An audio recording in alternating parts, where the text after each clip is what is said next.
everybody. My name's Kristen, and I want to welcome you out. If you've been tuning in so far, you've learned all about the defensive strategies to building a solid foundation to your financial house. And tonight, we're learning all about the details you need to understand the offense. Our host this evening has over 30 years of experience in the investment industry, and he lives in Midlothian, Virginia with his wife and 5 kids. It's my pleasure to introduce the great Dean Francis. Take it away, Dean. All right. Hey, thank you, Kristen. Welcome, everybody. I first of all just want to congratulate you for being on here tonight. If you do the right things consistently over time, it really is amazing what you can do with money. And money is a tool that can really allow you to live out the life that you really, really want. Money is one of those things that if it's not right, it unfortunately can take its toll and have a negative impact on other areas of our lives, our marriage, our kids, just the way we feel about ourselves. But the more sharp that we become with those habits, those choices that we're making consistently over time, the more we excel in that area. And it's amazing. It really does impact how we feel about ourselves. It really can improve our marriage, our ability to speak life into our kids. I heard it said many years ago that what's important is not money. What's important is to have enough money so that money is not important. And I'll never forget when I first heard that, I thought, man, that makes so much more sense, because money isn't going to buy happiness. But if you don't have enough of it, it is a very painful journey. For those of you that haven't met me before, I am someone that made every wrong choice early on. My wife, Sarah, and I were just married. We got married at age 21, and no one had ever really explained to me any of these fundamental principles about money. And right away on the honeymoon, we bought a timeshare. Before I knew it, in their first year of marriage, I think I racked up, maybe over 2 years, but I probably racked up $30,000 of credit card debt. Anything that you could do wrong, I did. And I'm so thankful for people that I've met along my journey that made a difference for me, that really made things simple, broke it down, got me focused. And one of those people along the way, many, many years ago, was Roy Matlock.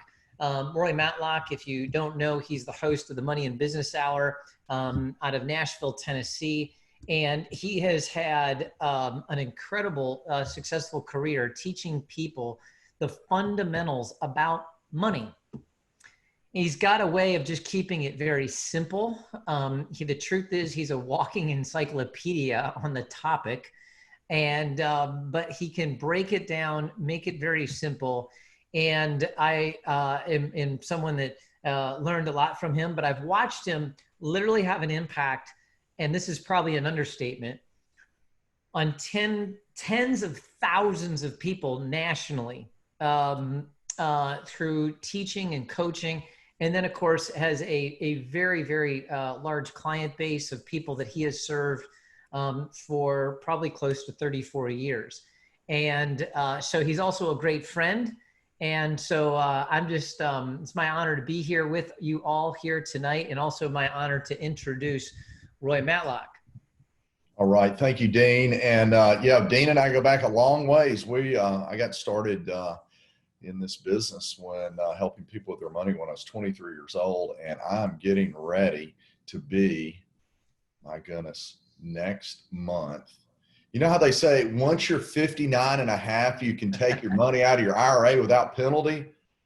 Here I am. I'm getting ready to be one of those people. I'm like, every time I keep thinking, I can't believe that. But yeah, that's what's going on. And tonight we're going to have literally some of the greatest learning that you're ever going to. I got so much stuff. I've been working all day on this stuff, even to make it better. And it's, because I love teaching people, I really believe if you educate people, they can make good choices. And so what we're going to do is tonight we're going to do a quick review, and I mean quick, and then we're going to get into understanding investments in a way that you, I doubt many of you will have seen all the things I'm going to get into, but I really have detailed it down to where you're going to walk out of here and you're going to say, I can pick my 401k out. I understand what to do.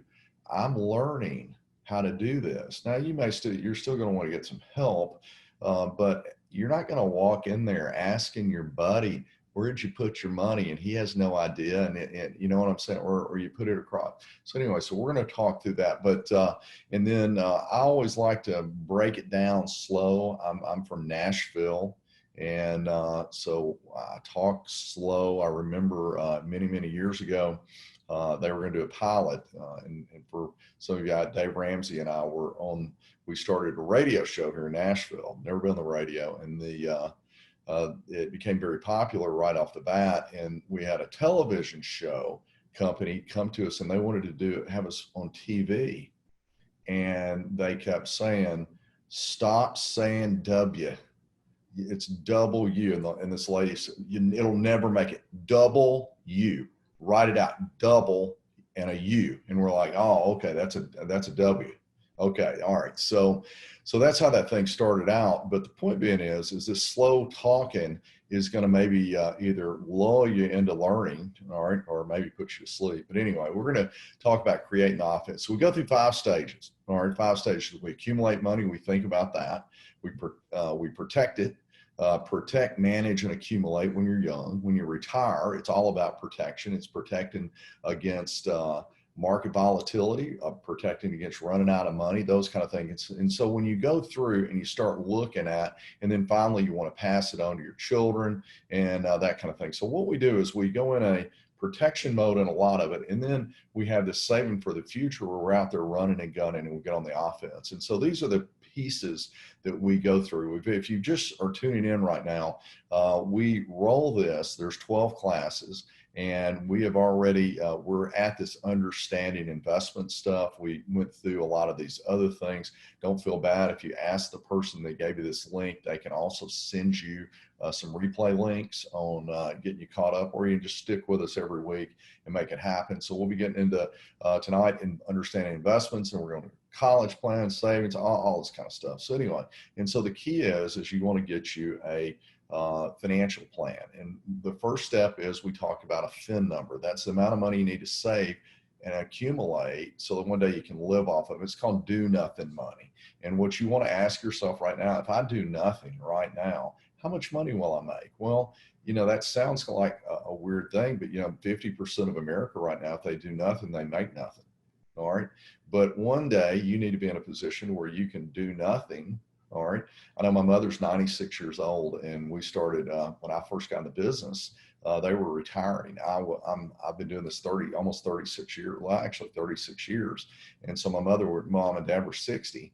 And you know, my she's still living 96 years old, and hadn't had to work for money for 36 years and doing great. Matter of fact, their net worth has continued to grow all during that time because they had some things going on. So let's say you wanted to retire in 30 years with $100,000 a year income in today's dollars. We're going to inflate it out. You got to make $243,000. All right, it'll be like $100,000. So then you come up, you put your FIN number in, we plug it into this little thing, and then guess what? We come back. We said, well, you need $2,624,000.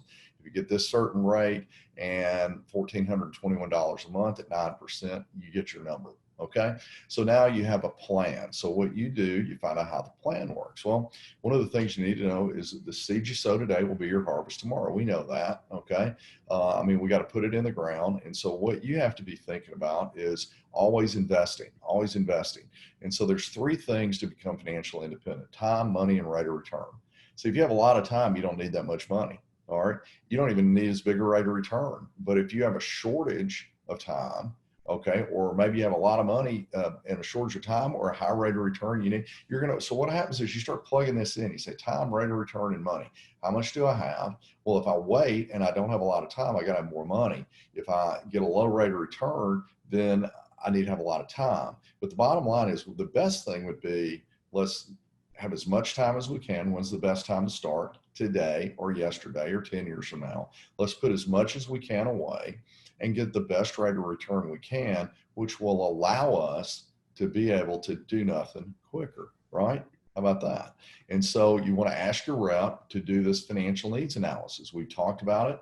It'll give you your net worth and you'll find out your fin, and there's a lot of other things that go along with it. So Rule of 72, we talked about that. What's the Rule of 72? Well, let me give you an example. I had a question about how does inflation work? What is inflation? All right, so the Rule of 72 can help you on not only understanding how inflation is, but also how your money grows. So the Rule of 72 says take any interest rate, divide it into the number 72. It'll tell you how long your money takes to double. So if you get 3% on your money, that means in 24 years, your money will double. 3 and into 72 is 24.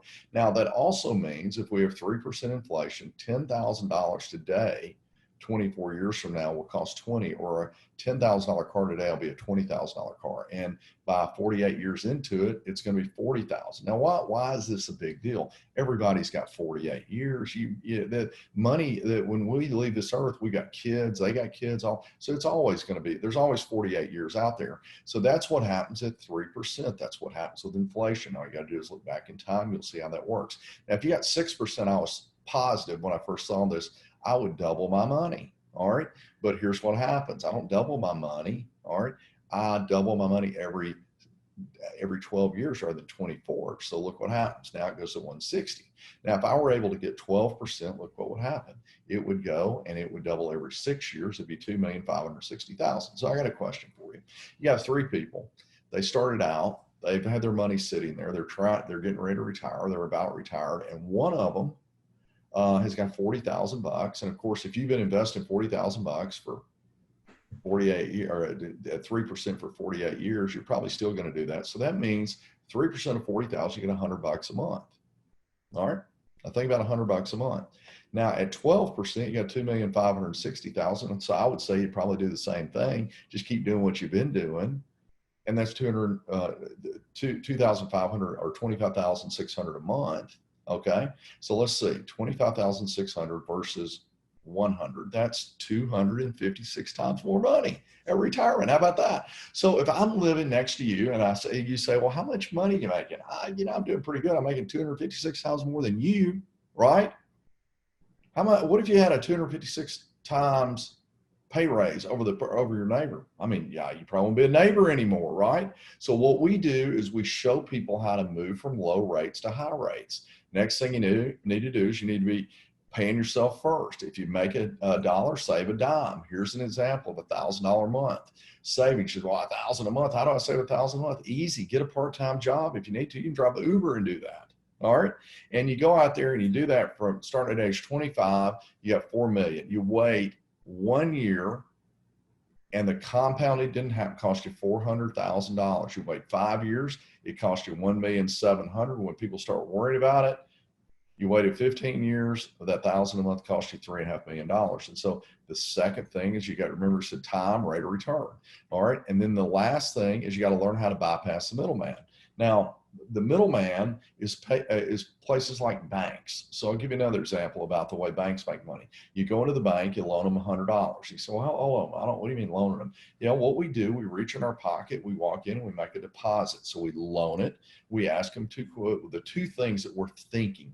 We're saying, number 1, am I going to get my money back? And they say, absolutely, FDIC insured. If anything happens to our bank, it's insured. You're like, okay, I'm gonna get my money back. Second thing, what are you paying? I mean, that's what you would do if you loan money out. And they say, well, I'll tell you what you do. If you leave $100 in here, our money market account is paying 1/10%. If you come back 1 year from now and you ask for your $100, we're gonna give you $100 and 1 dime. How about that? You made a dime. Okay, you're like, whoo, you're a dime, really? And so people go in there, they're like, yeah, sure, I'll throw that in there. And then you come back, all right, and you have $1,000 in there, and what do you make? You make $1. Man, you're feeling great. Okay, you're making money, right? All right. So you make $1 on 1,000, and then you go back in there and they say, we got a credit card here. We can give you, and you go out and you put 1,000 on your credit card. You forget the fact that you're really borrowing your own money. All right. Because you put 1,000 on your credit card, have 1,000 in the bank.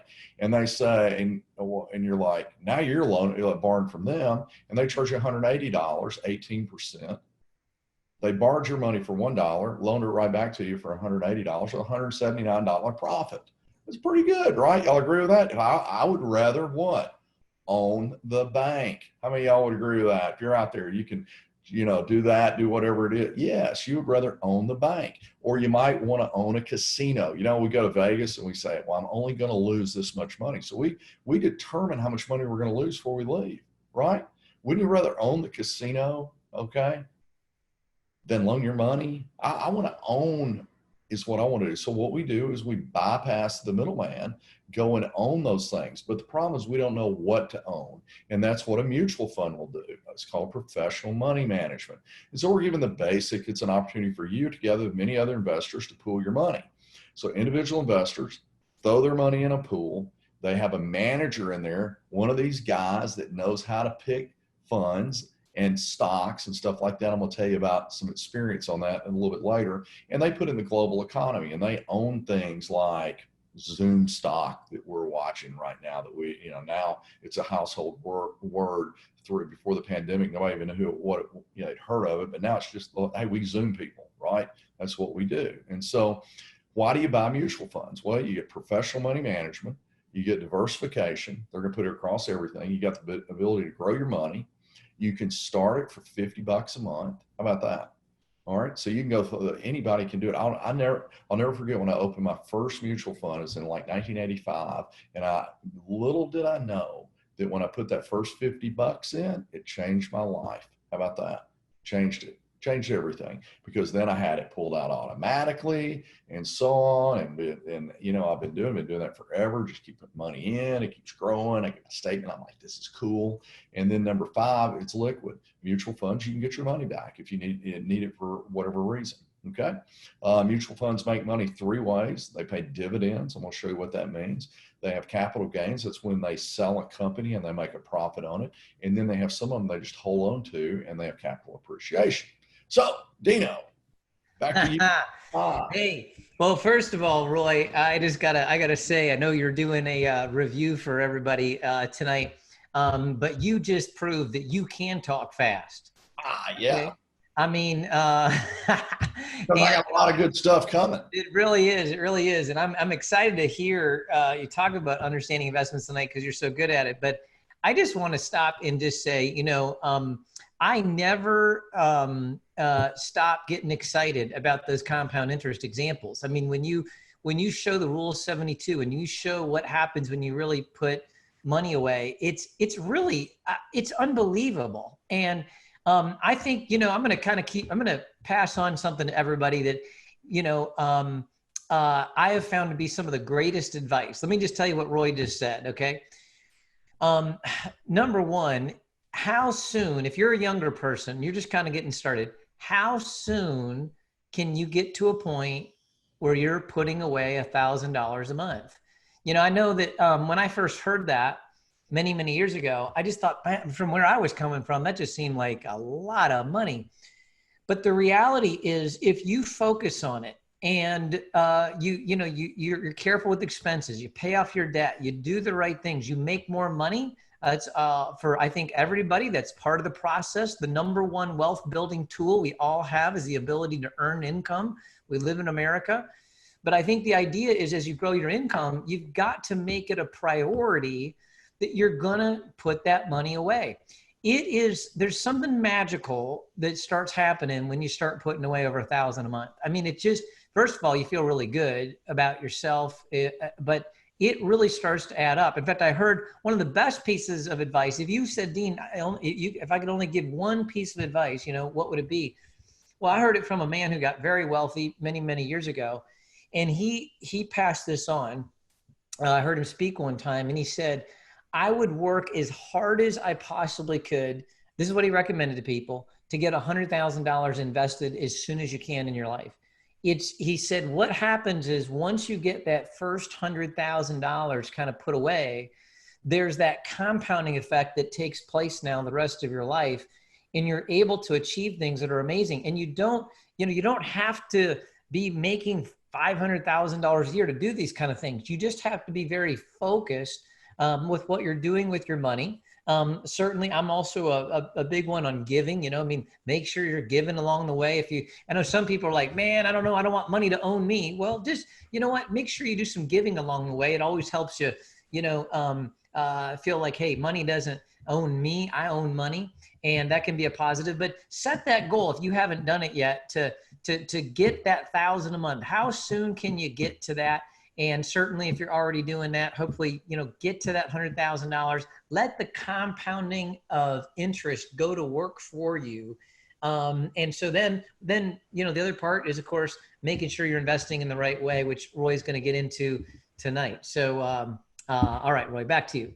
All right, good job. Hey, thank you, Dean. And I told my daughter, I gave her a big plug. I didn't realize that I was throwing it out there like this, but I was doing one of my radio shows, and I said, I taught my kids how to do stuff. And so she's 28 years old, and I'm like, she's got a house, and she's got an emergency fund, got $100,000, more than $100,000 in equity in her house, and is fully funding her retirement plan, and has a Roth IRA, and doing all that kind of stuff. And she's got renters. Okay. She's got 2 roommates. It's paying her house payment for her. Okay. All this kind of stuff. And I thought, and I was like, Emily, I just gave you I gave you like the great, and she's single. What about that? I was like, I gave you the greatest ad around, but isn't that what you want to do? And I always tell people, get $100,000 as quick as you can. How do you do it? And if you're young, get it by the time you're 30. Now, how do you do that? You both work, you save one income, you live like nothing. On nothing for like, hey, when I was coming up, we went to Goodwill. That's where we bought all my clothes. Went to my suits when I was doing things. I would buy those and buy them used, and I bought used everything, and I cut all my cost. Bought used cars, bought used clothes, bought used VCRs back then. I bought used everything once I understood what was going on. So with that, now we're going to get into understanding investments. So hey, guys, Roy, can I just make one more comment? Because what you just said right there really is a big deal. I remember when I met you, I won't tell people how much income you were earning at the time, but you were really successful in business, and your income was very significant. But when I met you, you were still driving a very old vehicle. Your suits, they were nice, but I think you still had a Goodwill suit in in there too. Like, I mean, you had really practiced what you preached. You really, the best wealth building tool we have is to grow our income. So you work very hard on growing your income, but you practiced what you preached. You put away a lot of money, and during those years, and well, it's just worth it. It's just, you have to kind of resist the culture, but if you're willing to do it for a short period of time, you get to benefit the rest of your life. Guys, you can sacrifice 2 or 3 years of your life. So let me give you an example. Let's say that you got a combined income of 80 grand. Well, we know you can live on 40. I mean, you're not going to be living it up, but guess what? You can live on 40, save 40 for 3 years. You got your 100 grand. How about that, guys? I mean, that's like math. All right. And then you got that 100 grand. If it gets 10%, it doubles every 7 years. Now you're making 100 grand just on your money. So what we're going to do now, we're going to go into what we were basically doing. Now I'm going to go into it and talk to you about all the different types of things. So if we look at a spectrum of mutual funds, we have the most aggressive funds. Okay. Now keep in mind, these are funds, not individual stocks. And then we have all the way to a money market. So if we start at the money market is generally, people have that for an emergency fund. You've heard of U.S. savings bonds. Any bond is when you loan money. And so we call it becoming an owner, not a loaner. So what happens is bonds are more conservative. If you loan, like you buy a U.S. savings bond, okay? If a municipality borrows money, all right, meaning like a city, and they pay what's called tax-free bonds. Okay, so the interest becomes tax-free. If corporate America wants to borrow money, like Exxon says, hey, we want to borrow some money, and they'll do that. So I always talk about there's good debt and bad debt. All right, the reason there's a bond market is because companies will go out and purchase, will issue bonds. They'll borrow money from the public and pay an interest rate. So you say, well, I go to the bank, I get 1% on my money, but I buy an Exxon bond and it pays me 4%. And you say, okay, I believe Exxon's going to be around. I do that. And I buy that if I'm going to do something for more safe money. I could go into a high yield bond. That would be like owning an airline bond. You know, they have to pay higher rates because they could go under, or another way to look at it, a high yield bond or a junk bond, there's nothing wrong with them. It's just that they carry more risk and with it a higher rate of return. Then we go into a balanced fund. A balanced fund is going to have some stocks and bonds, or there's some ownership and loans. And then we have a growth and income fund. That's your big companies that pay dividends. I'm going to show you some of those in a minute. And then we have growth funds. That would be, if our a growth and income fund would be Procter and Gamble or Exxon or something like that. A growth fund would be would own Google. Okay, it would own Starbucks. Then we have international funds. All right, they would own stocks outside the U.S. And we also, I didn't put on this chart, we have a global fund. A global fund would be not only in the U.S., but outside the U.S., whereas an international is only outside the U.S. So 2/3 of the businesses that are out there are companies that are outside the U.S. Just to give you an example, we do business with a lot of companies that are non-U.S. companies. We don't really think about Johnson & Johnson. All right, we do business with them all the time, and they're a British company. Or we don't think about Nestle, right? That's a Swiss company. Or how about this, French's Mustard? Wonder where that came from. All right, French. It's a French company. So we have that, and then the aggressive growths would be the ones that are the Googles of tomorrow. Okay, they invest in small companies and stuff like that. So let's take a look at an aggressive growth way it's laid out. So the first thing we do when we're looking at a mutual fund is we try to find out what their objective is. So this is an aggressive type fund. This is a dynamic approach to growth investing. Seeks growth by investing in companies that can benefit from and exploit new technologies or provide products and services that meet the demands of an ever-changing, evolving global market. So what that means is that they're going to be in that. Now, let me give you an example. This fund that I was showing you has 18,000 millions in it and 6 portfolio managers. And you can see that it's got money in U.S. stocks and also non-U.S. stocks. Okay. Now here's one right here. Here's a growth fund.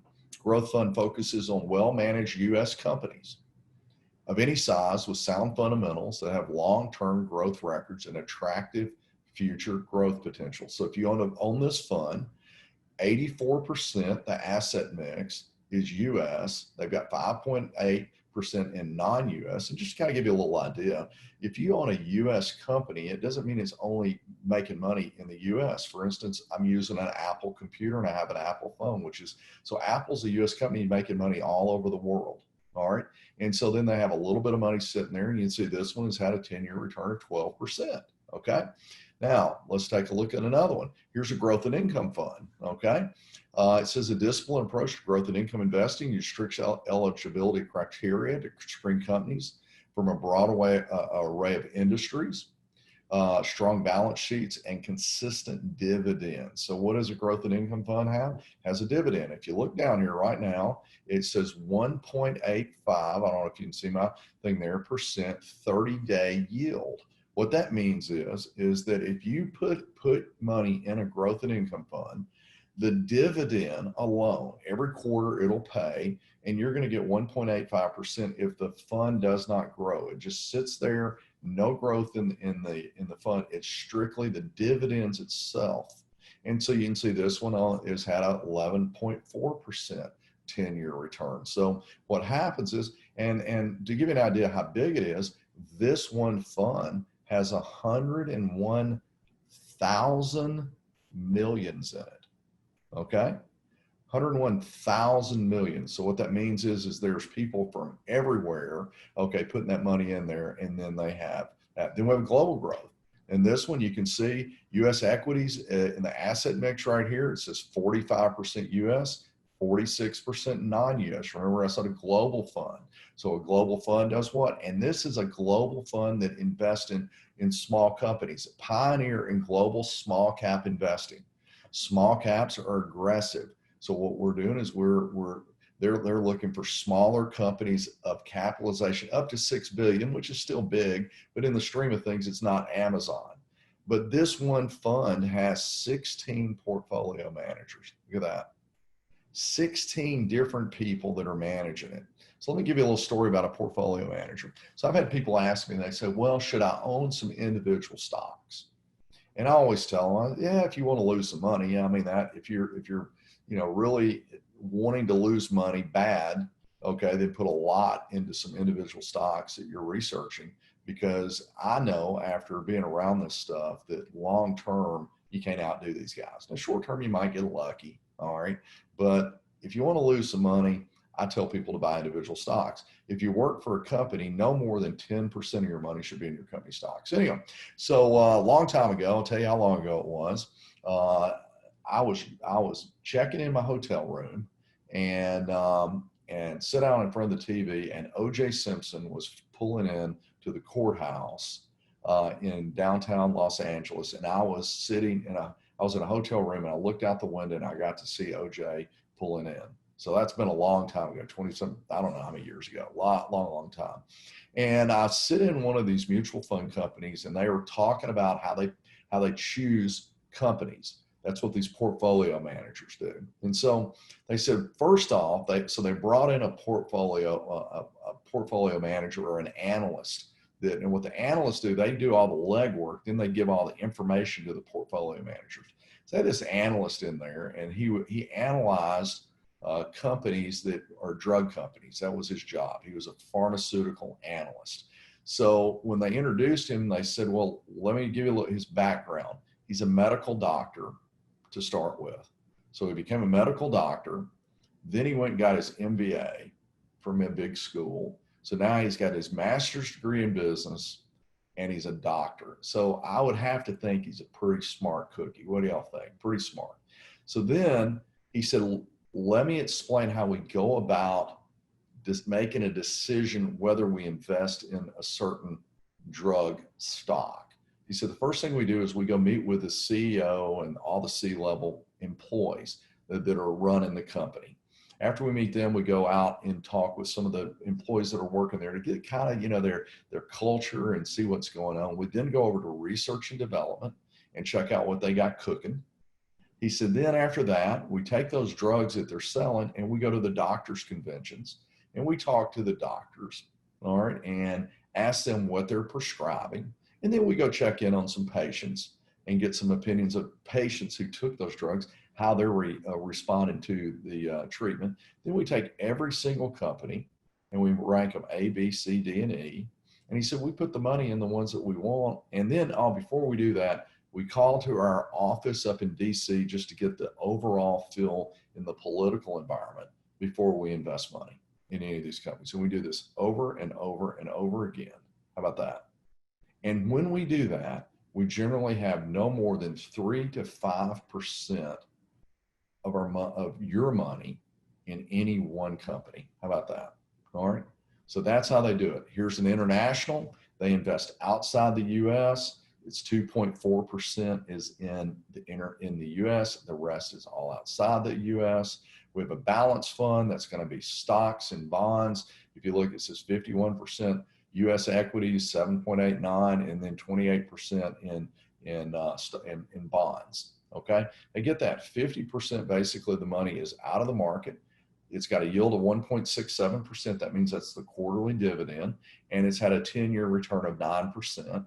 And this one has 141,000 millions. And I covered up the fund because we're not making fund recommendations, all right, on here tonight, but I am giving you an idea of what goes into figuring this stuff out.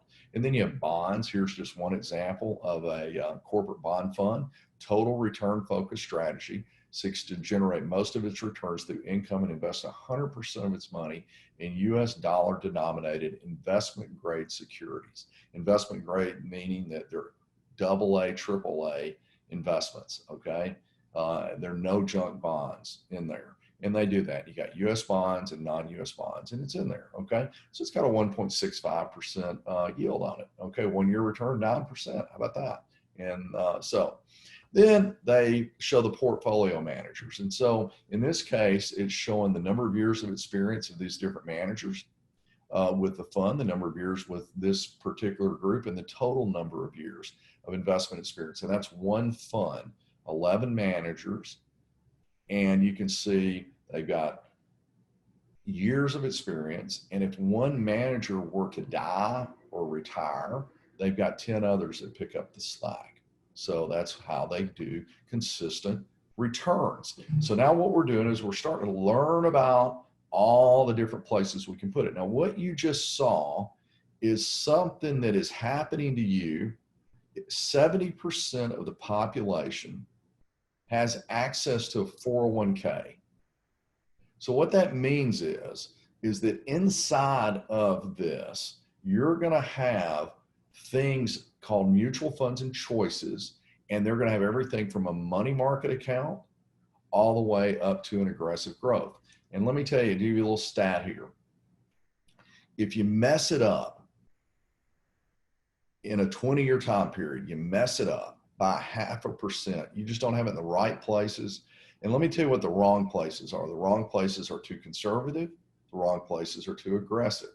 All right. If it's too aggressive, you may pull out. If it's too conservative, you don't make any money. So where you fall, we'll talk about that in a little while. But the point of it is that one mistake of 0.5% over a 20-year period is 5 years of retirement income. If you make a full percentage point mistake by not having it the right way, it's 13 years of income, okay, that it's going to cost you. So let's talk about the 3 Ds. A good way to keep your goals, you focus on the 3 Ds. Dollar cost averaging, that's what you're doing when you're investing on a regular basis, discipline, and diversification. So let's take a look at what dollar cost averaging means. So what we do is when we're dollar cost averaging, we're really wishing the market would go down for a little while. Hey Roy, real quick, before you go to dollar cost averaging, can I jump in real quick? Jump in, dude. One, just for fun, what is 141,000 millions? That's a lot of money. That's a lot of money. Okay. I'm still trying to do the math. I think it's 104. I think it's 140 billion. I think. $1 billion. Just in, and again, when you were showing that, that's just in one mutual fund. Now, these are, yeah, some of these are very, just really great quality funds. I think the other thing I just wanted to kind of just make a note of is you're showing, you know, mutual funds that have had some pretty long track records. And even including this recent stock market crash, you're seeing in the last 10 years, the real potential of averaging 9 and 10 and 11. Yeah. And that was, I ran this, I pulled these numbers today. Yeah. I noticed they were dated very recent, or I guess as of Friday maybe, but they're very current. And I think it's a reminder how, although these things go up and down all the time, you know, if you hold them over time, they really do. They achieve the returns we talked about in the compound interest. And then the other thing, in case anyone wasn't paying attention to this, it was kind of a little bit on the expenses. There's a very small expense built in. And what's cool about that is that the better the mutual fund managers do, the companies and so forth, the better the representative. The representatives are paid out of this. So, but the better that these do, everybody's rewarded. So the client is obviously rewarded, but the mutual fund managers, the representatives, everybody who's involved wants the money to grow. Everybody benefits from that little 0.8%, you know, those kind of things. And the only reason there's a little difference in those annual expenses is because some of the mutual funds do require more effort than others. And so you see a little bit of differentiation there, but it really is interesting how this industry is actually, it's just just taking a little bit off the top. You know, we all get to invest in all these companies. We get to own all these stocks, be diversified, but we get professional management and everybody wins. It really is a terrific concept. Very good. Yeah. And, you know, guys, when you look at this, you know, what we're doing with dollar cost average and diversification, discipline, all this kind of stuff, that's where we come in. I tell people this, that we're going to be around when you start making some of those emotional decisions. And that's what we do as a company. We help people make good choices, especially when we have volatile markets.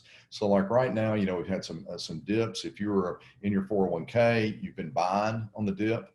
All right. And then you held on to it. And guess what happened? It came back up. And that's really what happens. So in both examples here, so which one would we rather have? If we're investing monthly, investor B makes more money. And the reason is they are buying and they made money on all those shares. And so it automatically allows you to purchase more shares at a lower price, less shares at a higher price. It's called dollar cost averaging. Now I'm going to show you a little hypothetical. Okay. So what you can do, you can get with a investment person. All right. And they can show you a hypothetical. And so what I did, I ran one right here, and I ran it the last 18 years. And this is an actual fund that I covered up again. And this shows a $10,000 initial investment. It shows the fees going in.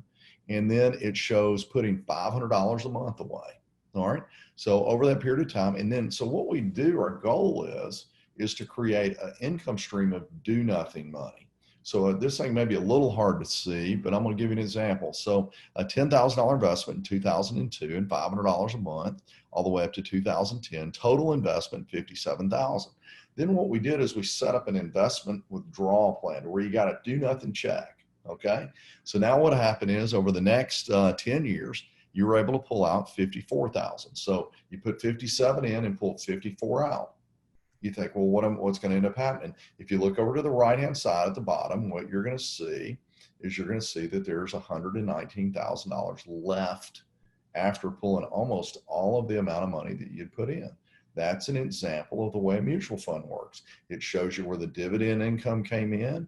It shows you where they sold some stocks and made some gains and stuff like that. And so you can have someone help you do that. The other thing is you want to spread your investment out, because all these different colors represent international or bonds or big companies or all this kind of. So if you look at all that, what happens is by diversifying, you have more safety. You're always right once. All right. Something's always going to be right by diversifying. So what we're going to do now is I'm going to show you some examples of a fund. Okay. This is the geographic breakdown. Look at that.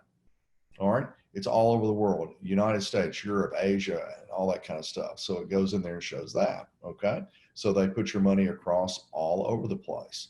Then what they do is they put it across all different types, okay, of technology. All right. And you can see information technology, industries, communication, healthcare, consumers, industrials, financials. This is one fund. And then this shows some of the top holdings in there. And I don't know why this covered up. I was going to show you how much that they have in there. But anyway, the point being is that when you put your money in a mutual fund, they diversify it across sectors, they diversify it across companies, across industries, and across countries. How about that? So they do it all over, doing it that way. So with that, what I'm going to do, Dean, you want to recap now? You want me to keep rolling? Well, yeah, you could keep rolling because I probably just interjected right there, but it is fascinating when you just think about the fact that everything you're putting in front of us right now, the diversification, the professional management, the opportunity to really own quality stocks, and just a small percentage kind of coming off the top, making it all available. It's really excellent. And of course, the whole dollar cost averaging that you did talk about, what I've always seen is that those who dollar cost average actually do a little bit better. It's interesting because of that, like you said, I mean, you're at times you're buying lower when the market's going down. And in those times, like this year was just a terrific year for anyone that was putting money away on a regular basis, because a lot of those months you bought those shares so much lower, and then over time they start coming back and you do better. Dollar cost averaging really is just that consistent monthly putting money away.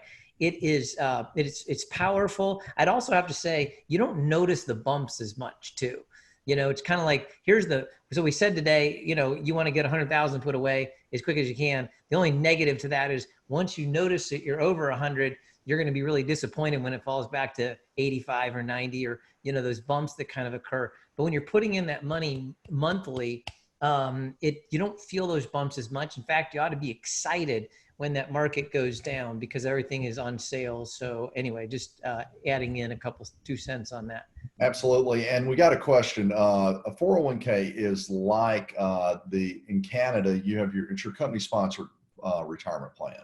And similar to an IRA or an RSS or RSP, I think is what they call it for all of you Canadians there. So how do we go about meeting? If I meet with somebody, I always tell people, so I'm going to give you an example of the way I choose things and help people make recommendations. I look at their overall balance sheet. So if you were to sit down, we would look at what you have, what you owe, how much emergency money you have, all this kind of stuff. So we're building that up. I'm then going to look at the time left before you're going to need this money. So how long can you leave it in here? So for instance, if you come to me and you've got a 16-year-old and you want to put money in for college, it's got to be like more than likely, I'm going to tell you, let's just put it in a money market account because in 2 years you're going to do it. But if you've got 18 years or you got 15 years, depending on how long it is before you use it, I'm going to look at the cost factors involved. And I like to look for funds that have low expense ratios. And to give you an example, some of the funds we just showed you, they're operating on 0.8%. So that means 99.2% of the gains you get. Okay. You get, I mean, they run these things because there's so much money, they spread it over so many different people. Then we'll look at your risk tolerance. If you're just coming in to investing, okay, I'm going to treat you differently than someone that's been doing it a long time. I had a buddy of mine not too long ago when the market took a tank. He came to me and gave me $100,000. He says, and he's been investing money. He's like, man, he said, I want to put it all in. And he did. So we look at your investment experience because what I want to do is I want to put you, it's kind of like, I want to put you in something that you're going to sleep well at night. But at the same time, I don't want you to be so conservative you don't make any money. I don't want you to be so aggressive that you end up getting scared. And so that's when we meet with people, we talk with people, and we do our research. We look at ratings, we do all that kind of stuff. There's 9,000 mutual funds out there. All right. And so which one are you going to put in? We do all that. And then we create you a portfolio. All right. And a portfolio could be made up of a number of funds, that kind of deal. So here's an example of a rating called Morningstar. So I'm looking, I say, well, here's a company that has got below average risk, but it's a 5-star rated fund. I mean, doesn't that make better sense than to have somebody have a fund that's got low ratings and high risk? I'd rather have low risk and high ratings, right? So that would be an example. And these are every single fund out there has ratings. So we look at that. We look at risk measures. There's all these different types of risk, but what basically it does, it says, how's it doing relative to the market? Well, if the market, if you're taking market risk, you want to get at least market return, right? Now, what if you could get less than market risk, but have more than market returns, right? So there's things like that. So we look at those things. All right. So then here's an example of a portfolio. Now this is one example of a portfolio. All right. Look at it. This fund, it's got what? 1, 2, 3. It's got 8 mutual funds in it. And that's something. So remember each fund I was showing you, it has 8 of them. And each one of those has 8 or 10 managers, and each one of those funds are invested across all these different things. This one right here is a global growth portfolio, is what that is. All right. Here's another one. This is something that you have at your work called a target date. So a target date, I wanted to show this. This target date is a target date 2020. If you look, now that you know what a stock and a bond is, it's got 33% US stocks and 11% non-US stocks. It's only at 44% stock. And then it's got the rest of it is in bonds. Now, why is that? Because these are people that are retiring now, right? So when they're retiring now, it's more conservative. You know, the most important thing, if you ever get financially independent, is never not be financially independent. So if you've saved your money, we don't want to go out there and put it in aggressive growth funds and then that kind of thing. I had a couple talk to last week, and I told them, I said, look, you've won. Okay, you've won the game. So what we need to do now is make sure you're always winning, right? Now, if you get somebody that's out in the future, okay, this one is only got, it's about an 80% stocks, because it's somebody that's not going to be retiring until 2050. So this is something I always tell people, target dates are very important. They're to your investing. If you have 401ks and stuff like that, what I always say, target dates are a good place. What about fees? Well, there's 3 ways you can buy. You can buy a mutual fund called a no-load mutual fund. You do it yourself. There's no front-end fee. It's the lowest cost if you have the knowledge and temperament to do it. I never, you know, I very seldom talk to people that do that, because the ones that do that, they don't call me. All right. They do it on their own. I always tell people, I say, look, you know, everybody, there's a Home Depot for everybody. There's a backyard mechanic. And most of the time, though, my experience has been, I stick to the things I'm good at. You know, that's what I try to do. But if you want to do it on your own, hey, this could be part of the way you do it. But most people, what they want to do, they don't want to pay a ton of money, but at the same time, they want to get some help. So you could go in and do a brokerage commission, and you pay a front-end fee. But if you stay in that one mutual fund company, it's the lowest cost if you buy and hold. And then there's another one you may have heard called a managed fund. And what it has is the no front-end fee, but it's got a quarterly management fee. It's the highest cost, but it's got, with flexibility, you can change funds. So what you do is you say, well, if I feel comfortable, I've got a decent amount of money, I want to put it in there and leave it, I'm happy with this fund group, then your best bet's your brokerage commission. Now, if you want to have it where you move around and do this and all that kind of stuff, then you might go with a managed account. But the bottom line is there's cost involved. This, all of these funds, I don't care if it's managed account or any of them, has what's called an expense ratio. All right. And that expense ratio is how the funds pay their employees, the fund managers, all the record keeping. That's what they do in order to be able to pay us as well. And it comes out of that expense charge.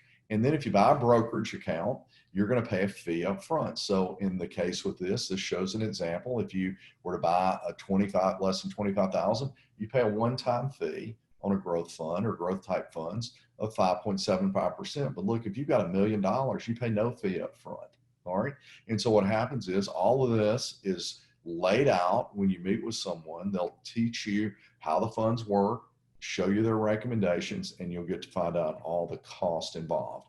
Managed account fees look like this, based on the size of the, you know, if you've got 5 million or more, all right, you're going to pay very little in the managed accounts, about 50 basis points or about a half a point. But if you're a typical investor, you're going to pay about 1% to the management company and another 0.5% on top of that. So it's probably about a 1.5% average fee. So with that, what I'm going to do, Dean, because we'll both jump in here. I'm going to finish up with and just say thank you for attending. If you need anything and you want help about what we've covered tonight, or if you have questions, whoever sent you this link, ask them to just reach back out, set an appointment with them. They can do a Zoom or whatever. They can also send you some of the prior replays. I also want to mention this, if you want to watch this again on Thursday night, it'll replay again. They can also send you just this one to be able to do that.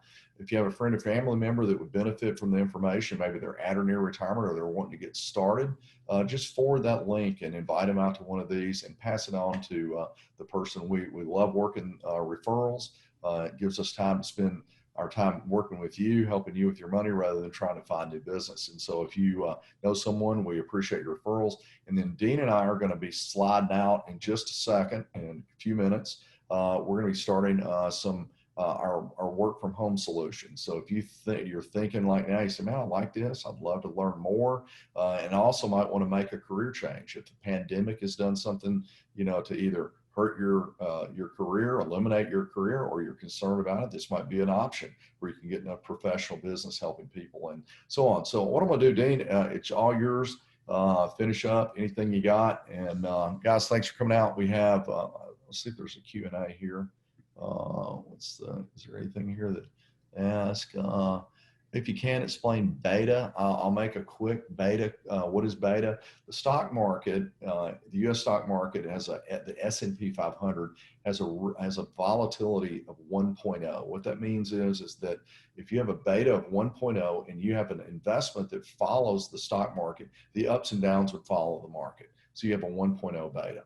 Now, if you have a 1.2 beta, that means it's 20% more volatile. So it would be like this. In there. So the way I always explain it is this: it's risk and reward. If you, if I told you this, I said, look, I'll pay you $1 million to walk across the interstate, and you say, all right, I'll do that. No, there's one more catch. You got to do it blindfolded. You'd say that's too much risk for $1 million. You say, all right, well, I got another option. If you'll walk across the interstate, I'll give you $100. How many people are going to take the $100? All right. So they're going to take the $100 because the $100 is safer. They're willing to take that risk. All right. You got occasionally some people who'll say, give me the $1 million, and then they get slammed. Right. So what we try to do is find things that have lower than market beta, but outperform the market. One more question. What's the difference in a 401k and a 403b? In the States, 403b is from a nonprofit. It's similar, except it's from nonprofit. Hospitals, school systems, municipalities have 403bs, and corporate for-profit companies have 401ks. Dean, anything else? No, I would just say if you are not yet saving $1,000 a month into some mutual fund, get there as quick as you can. Push yourself, challenge yourself. If you are one of those people that have already accumulated money, just have somebody, just make sure someone looks at it from time to time. Hopefully you've got a professional relationship. Maybe you are already one of our clients. Take advantage of us. It is free. You can say, hey, can you just look at my account again? Now we're usually looking at your active accounts with us, but you might have something through your employer, and it doesn't take us long just to look at it. Let's see if there's anything, that might be worthwhile. The two mistakes I find is sometimes people are too aggressive or they're just too conservative. You're young, you're 25 and you're just being too conservative. You need to kind of let it rip. You got a long way to go, but now you're getting close to retirement. Well, you don't want to be quite as aggressive. You might want to be a little bit more careful. So take advantage of that professional relationship that you have with somebody from here. It can make all the difference in the world. Thanks for being here.